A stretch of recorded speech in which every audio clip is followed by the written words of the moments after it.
Hi, and welcome to Journey Forward with Joree Rose, where you will gain insights, tools, and inspiration to get unstuck and live your best life. Joree is a licensed marriage and family therapist with a passion for helping people cultivate awareness and authenticity so they can show up fully in all aspects of their life. And now, here's Joree. Hey, so happy to have you guys tuning in today. Welcome back to another episode of Journey Forward with Joree Rose.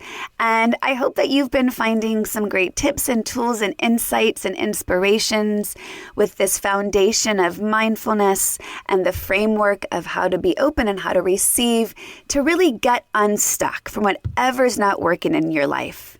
Whether it's mindsets, whether it's relationships, whether it's getting out of old stories.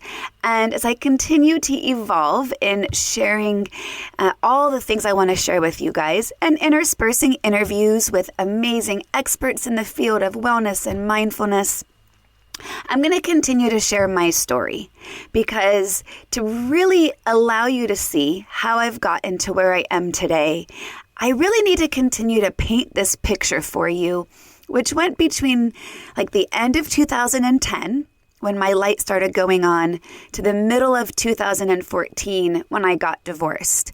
And those 3.5 years were more change and more growth and more shifts and some of the deepest pain and insecurities coming to the surface, coupled with the most confidence and knowledge of being on the right path. I've never before experienced such a wide range of emotions, but also the huge amount of synchronicities that the universe provided to me that I began to tune into with a very heightened sense of awareness and was keen to what is the universe trying to show me right now. And like I said, when the light went on and the 33 starting to appear, I really thought it was the universe asking me, Joree, are you paying attention?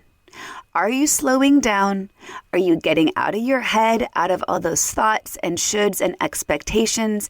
And are you tuning in to your deepest wisdom, the core of who you are, your soul, that is wanting to get out of something that just doesn't feel right, even though it doesn't logically make sense?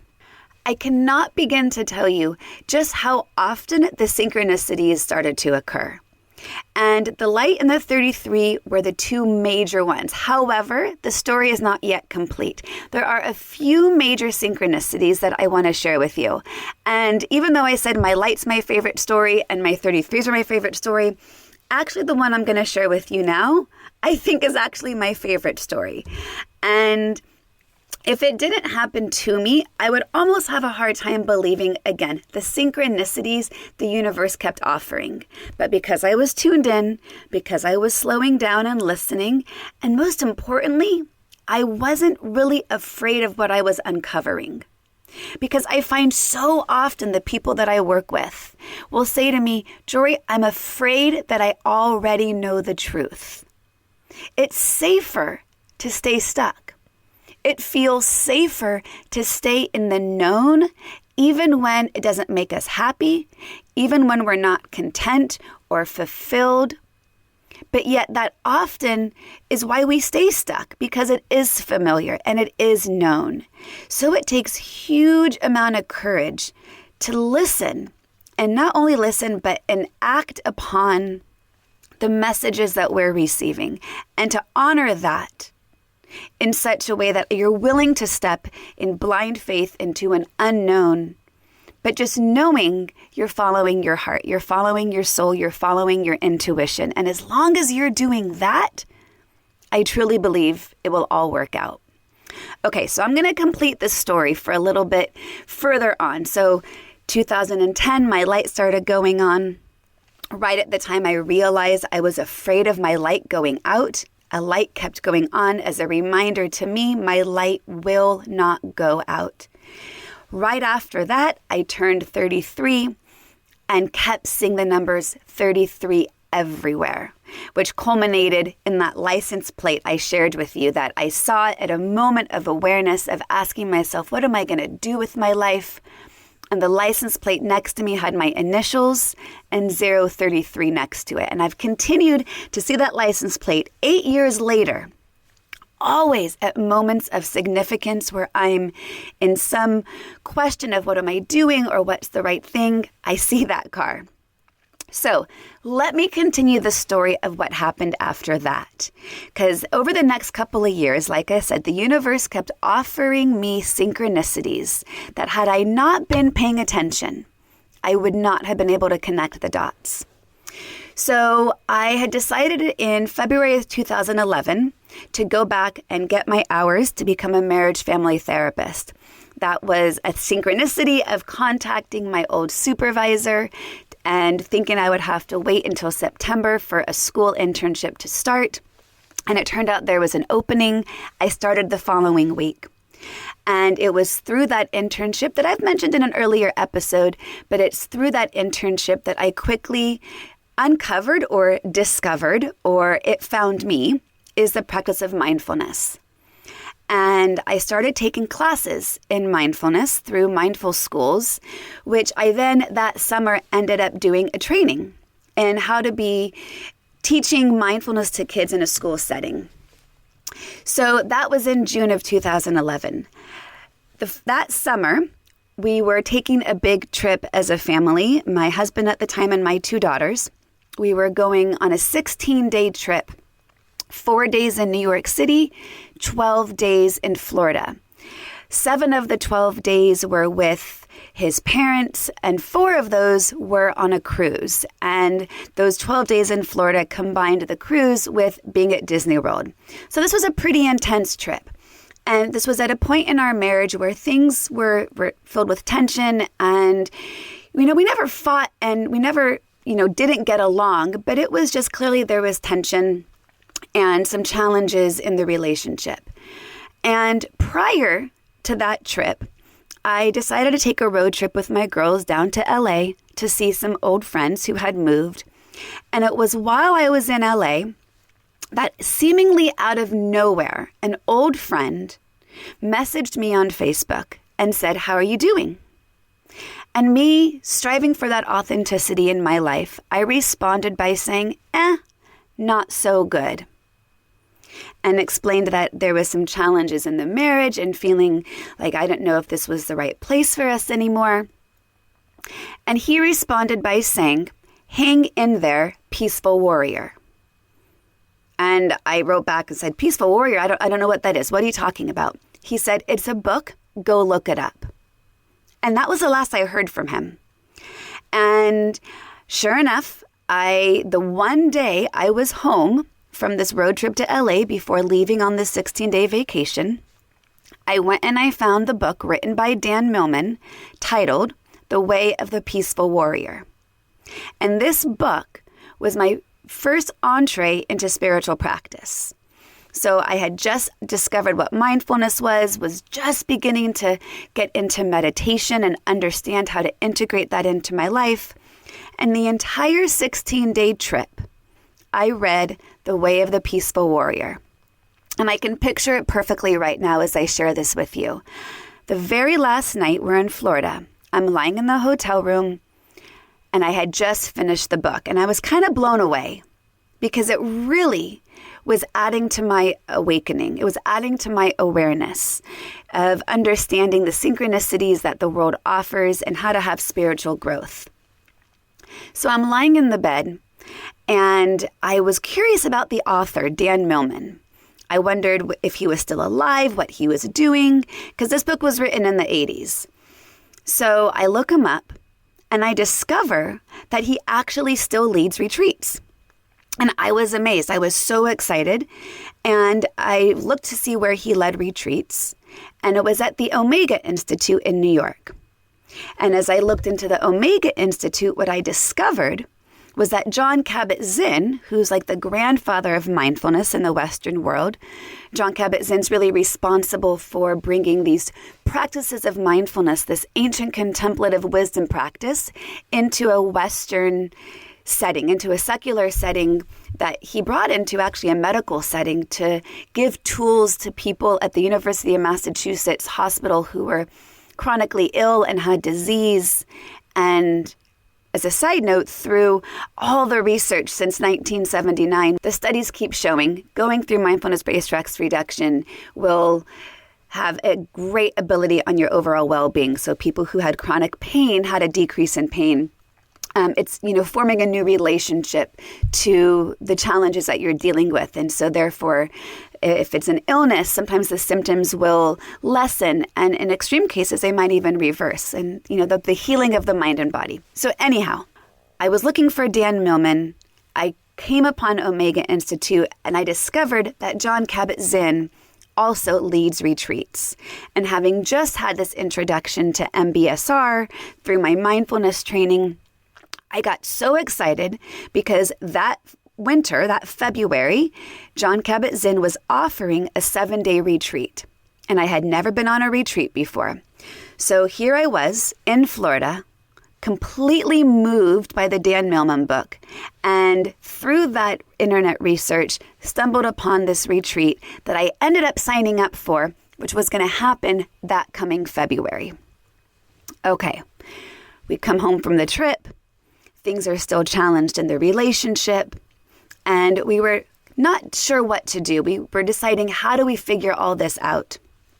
And I'm going to save this next story for a whole other episode because it's worthy enough in and of itself. But it turns out that our house had flooded and that we had to go through a couple of months of remodel. And I end up going away for the retreat, the Jon Kabat-Zinn retreat, which it literally changed my life.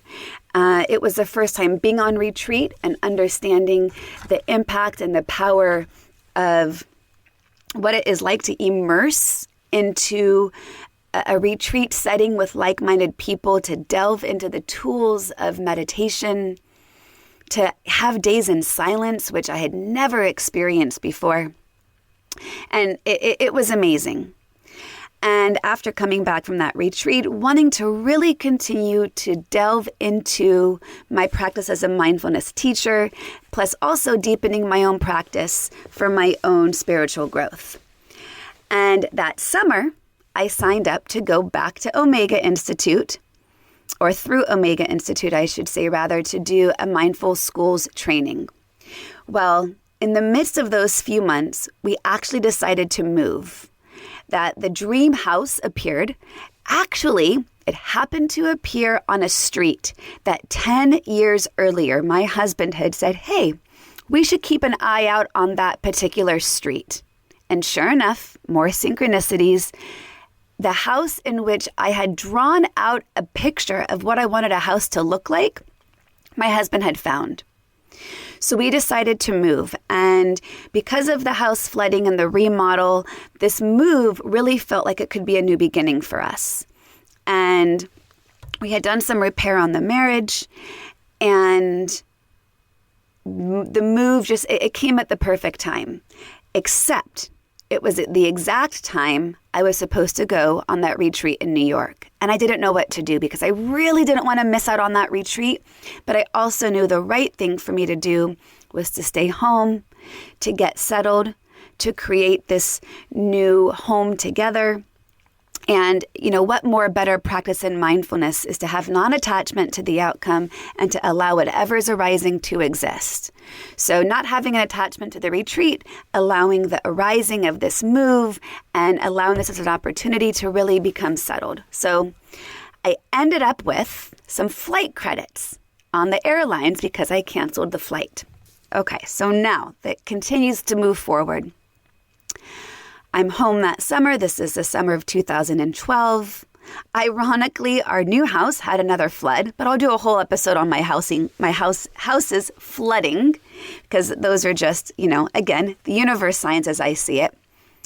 And that following May of 2013, I went on another retreat to what is one of my all-time favorite places on this earth, which is the Esalen Institute in Big Sur. It is my happy place. Esalen is a beautiful spiritual retreat center on the coast of California, on the cliffs, overlooking the Pacific, with natural hot springs that you can be in 24 hours a day.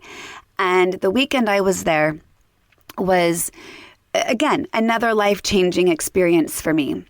To be in a setting that was so serene, and there was a full moon that weekend.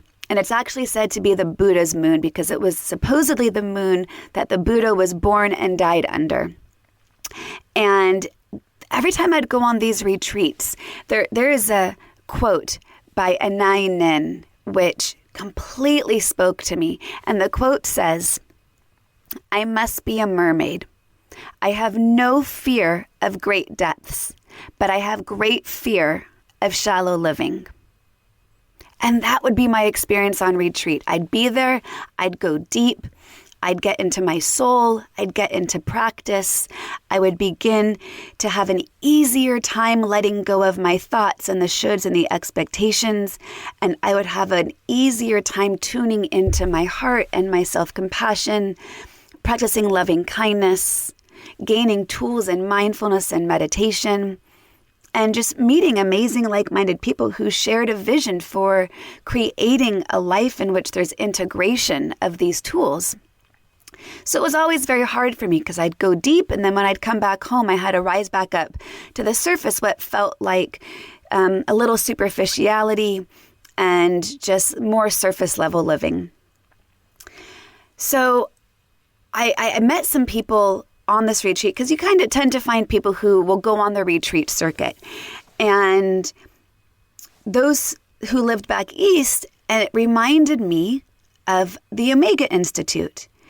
And I thought, oh my gosh, I have these flight credits from last summer that if I don't use these flight credits this coming summer, they're going to expire. And I thought to myself, I have one weekend all summer that I was easily able to go away because my daughter was going to be at sleepaway camp. And out of all the other weekends, it would have been the easiest time for me to go. So I went home and I looked at the Omega calendar for that one particular weekend that I was free to go. And guess who was leading the retreat on the one weekend I was available? Dan Millman. So here I was, 2 years later, from when I first read his book, Way of the Peaceful Warrior, which was the summer of 2011. Here I was, the summer of 2013. I had one weekend all summer that I was able to go away, and it was Dan Millman. I couldn't believe it, and yet, of course it was Dan Millman. I could totally believe it was the right time. I booked it, and I didn't even really tell my husband until after it was all booked. I just said, I'm going to New York. This is what I need to do. And it was a really, really big deal for me. I had never really traveled alone that far. You know, I'd gone to and from different parts of California, but I had never gone cross country by myself. I was overwhelmed. I was scared. And yet I was exhilarated and excited. It was exactly where I needed to be. And the weekend with Dan Millman was brilliant.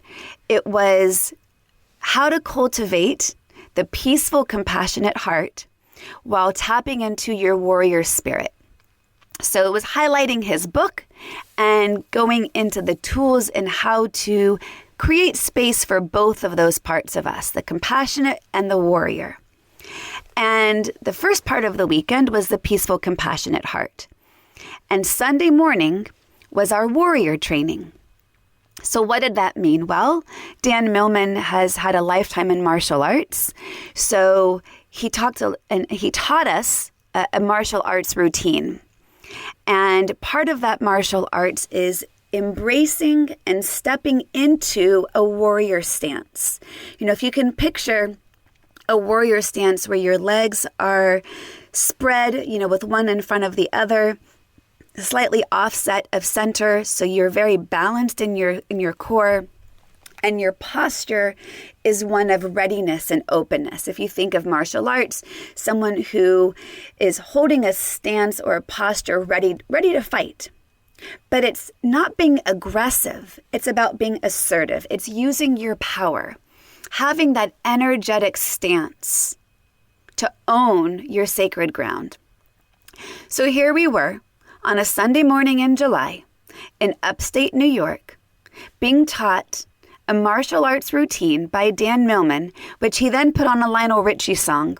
And we did the routine to Lionel Richie. I thought, how the hell did I get here? It was amazing. After we did our martial arts, he separated us into groups of 3 people.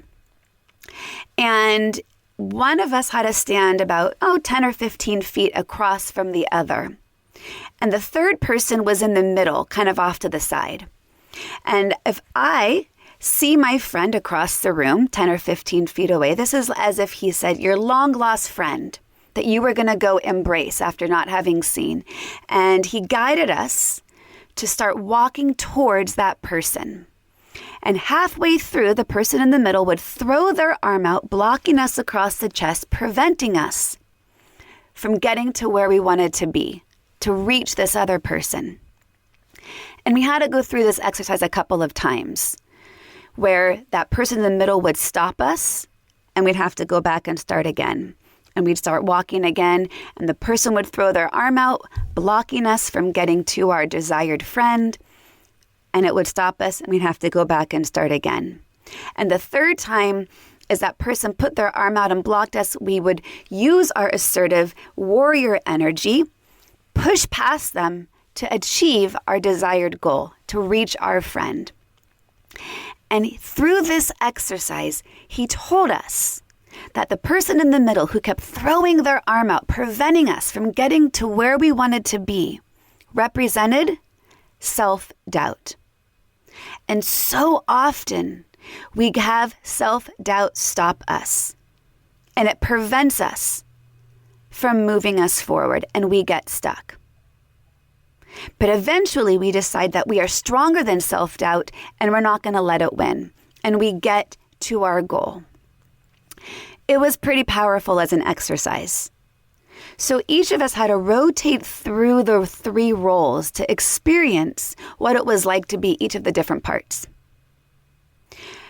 We do this exercise, and then I'd like for you to visualize as I say this out loud. He then assembles 2 cylinder like cement blocks. And he stands them up, maybe about 1 foot or 1.5 feet high. Between the 2 blocks is a purple meditation cushion.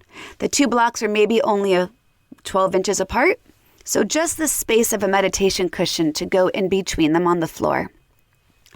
And across the top of the 2 blocks, spanning that distance, was a board. And he told us that we were going to have to break a board, just as you would do in martial arts. It was not a piece of wood, it was a plastic board that interlocked together, that if you hit just in the right spot, it would break. The very, very first thought I said to myself, I can't fucking break a board. What? I can't do that. And look at that. Self-doubt was there in an instant. Before I even could contemplate the assignment we were having to do, self-doubt was there telling me, nope, you can't do that. So Dan Millman explained that actually, even though he assembled the 2 blocks and the cushion and the board across the top, and he told us that we were going to break a board, he asked us, what is the goal here? And we all just said, duh, you just told us the goal is to break the board. He said, no. The goal is to actually hit the cushion. The board is simply in your way. He said the cushion that was beneath the 2 blocks, the cushion represents your dreams and your goals. And the board represents your obstacles. Your obstacles are simply in the way of you achieving your goals. So then he added, oh, by the way, you only get 1 chance to break the board. And there were actually 3 different boards. There was one that was the weight of an equivalent piece of wood, one that was a lighter one, and one that was a heavier one. So I'm someone who does not like to take the easy way out. So I told myself I'm going to do the board, that would be the equivalent weight of a real piece of wood. So it comes up to my turn, and we all did this one at a time. So the whole group of about 60 people was there to cheer you on. And let me tell you, there were people there of all ages. There was 18-year-olds up to 70-year-old women. And I, someone who had been fairly fit and had exercised, I wouldn't call myself strong, but I most certainly wasn't weak. I was convinced I couldn't break the board. So sure enough, it's my turn. I get up there. I'm kneeling down. I'm down on one knee and got my other foot on the ground, kind of in a kneeling stance. And I'm looking up at Dan Millman as he's standing there behind the board and the cushion. And he's looking down at me and he's telling me, just breathe.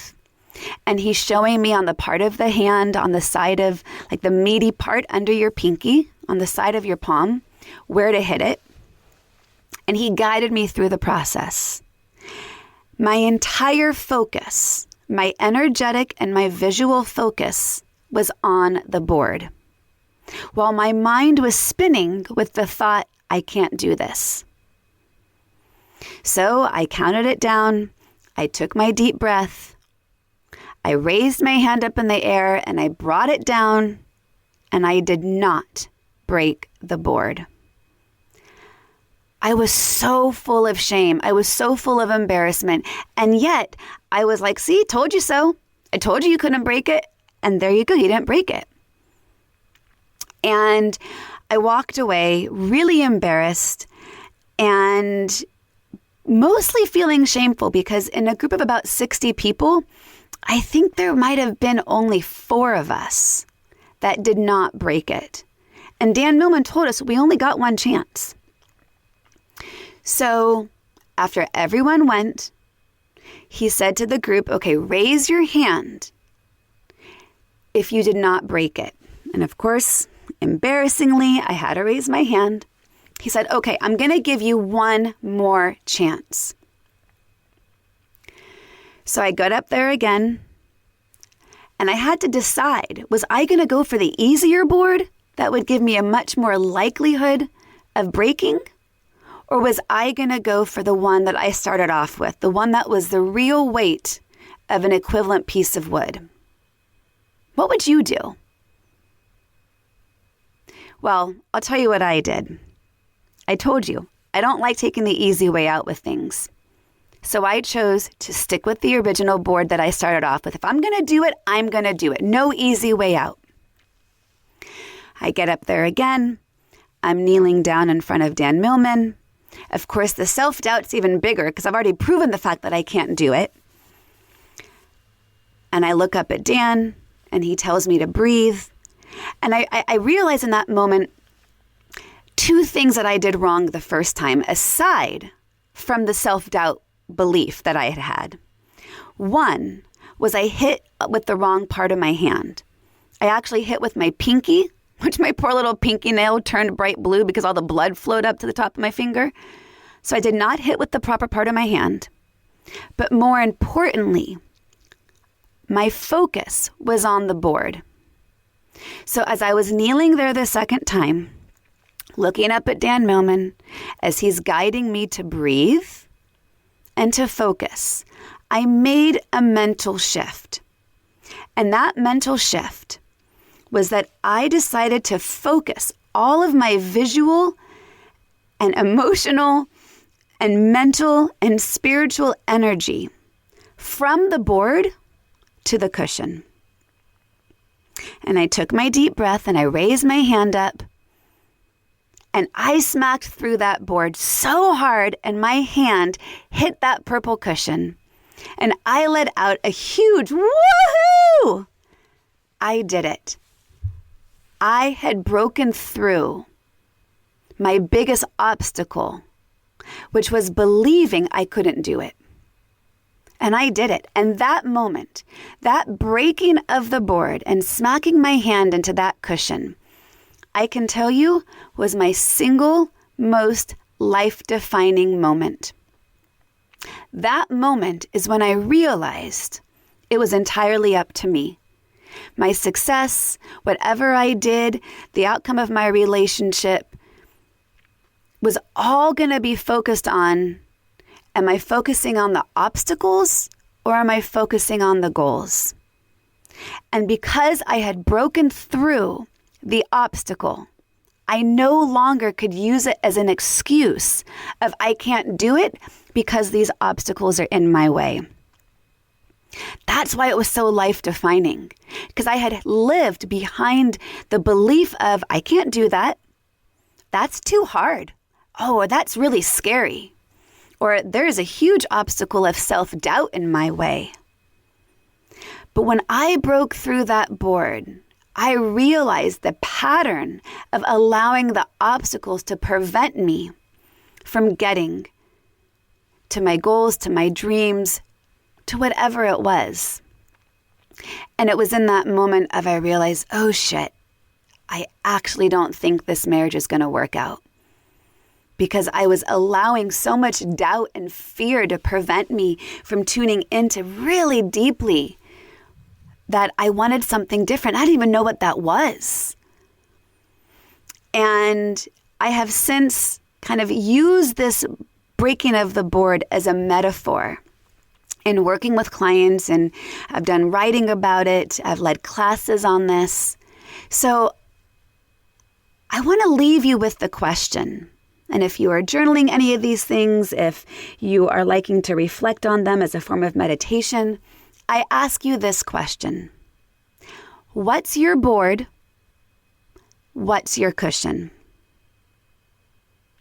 What does your board represent for you in your life right now? What are the obstacles? What are the challenges? What is the self-doubt? What is the mindset getting you in your way from getting to where you really want to be? And what does your cushion mean to you? What are those goals or dreams or hopes or wishes or fantasies that you just wish you could manifest to have come true? What is it you would love to work towards if you were able to remove the obstacles? Now, sometimes people, when I ask this question, they'll say to me, Joree, my board is that I don't know what my cushion is. Meaning my biggest obstacle is that I don't know where I want to go. I don't know who I am. I don't know what I want to create. And that is a thought that prevents them from getting unstuck to move towards anything other than where they're stuck. So I encourage you, don't let not knowing what your cushion is become your board. So sit with that.